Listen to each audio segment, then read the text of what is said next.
So in the last part of this chapter, I want to take a look at some of the development strategies that coaches can consider using to align with the behavioural preferences of their coachees.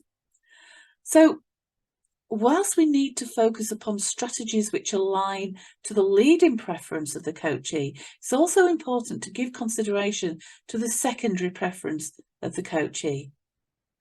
And this is where completing the behavioural profile at the beginning of a coaching relationship can be helpful, as the coach and coachee can use that opportunity to talk through their behavioural profiles and preferences to gain insight into the most appropriate and effective strategies and communication to consider using as part of that coaching relationship. So a natural human response to feedback is to go on the defensive, to close off to it. It goes back to one of the key principles of the brain, to minimise threat. And combined with our natural negative bias, many people actually dislike receiving feedback. But by playing to the needs and the likes of each of the behavioural preferences, we've provided a couple of tips on how you can perhaps encourage coachees to be more open and receptive to feedback. So here we're looking at somebody who leads with the red coachee preference. So to get somebody who is red to be more open, receptive to feedback, we need to kind of, first of all, acknowledge their competency, their intelligence, at the same time, challenging them to stretch even further. We also need to think about how we can factor in the achievements into their long-term goals, because reds are very focused on achieving that overall, the result that is important to them. So development strategies to think about: setting stretch goals and actions.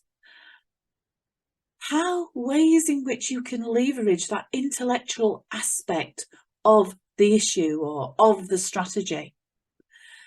Encouraging that independence, that autonomy. Selecting activities which are grounded in leading edge research and theory. And another great strategy for people who lead with red is debates. Debates with other intellects.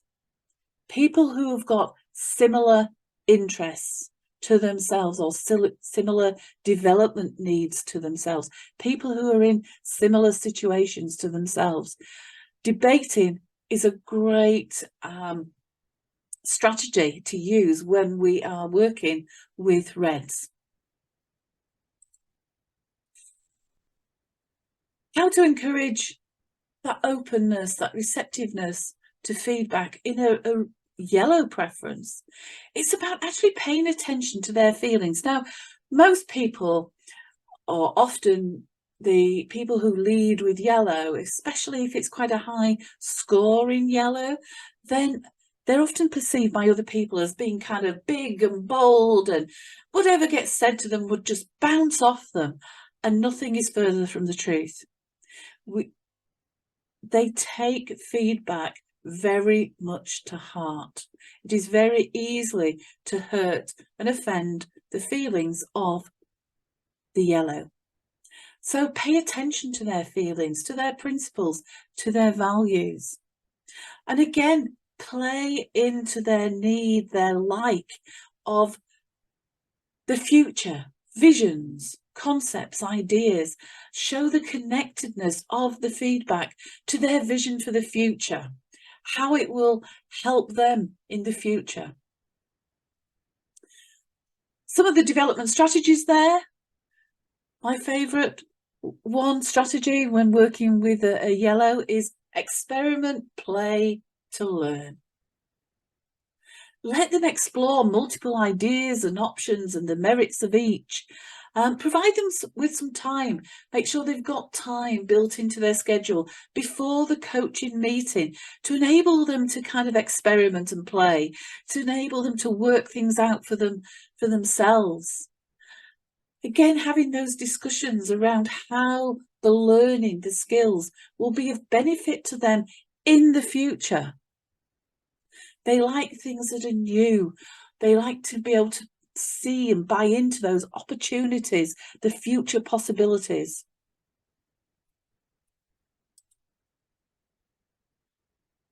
The green preference, again, that openness to feedback.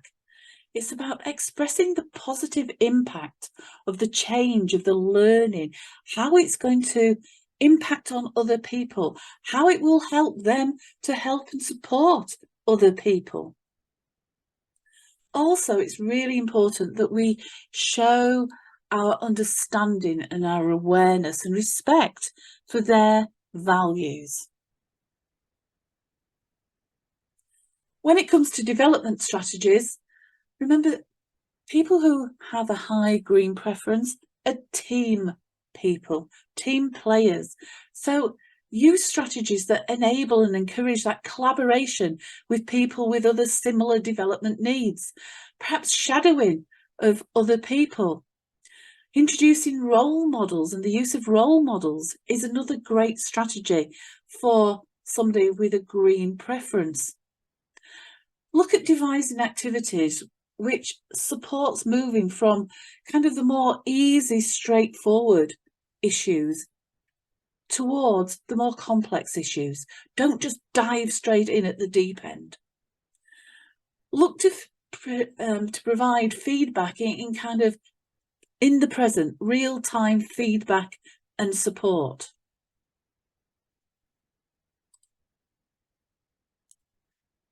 For the blue preference, encouraging feedback, we do that by giving practical reasons for the feedback, giving practical reasons and explanations, and by providing detailed, balanced information, the rights, the wrongs, the pros, the cons, what's worked, what hasn't worked. So they need a balanced overview or balanced, detailed rather than overview information, so that they can then arrive at their own conclusion. They can make sense of it within their own world. Development strategies, actually employing mentors in best practices, obviously related to the issue or situation that they are being coached for at that time. Again, starting with the kind of the basic, the foundational skills and building up to more complex. Again, never just throw them in at the deep end. Provide a clear development plan, a clear journey for them to go along with very clearly defined stages. Use proven strategies and activities. They like that evidence, they like proof, they don't like the untried, they like the tried and the tested. And one thing that is important, specifically for blues, it's important for everyone, but specifically for blues, they want to be able to have practical ideas, information, options, things that they can go away and implement immediately.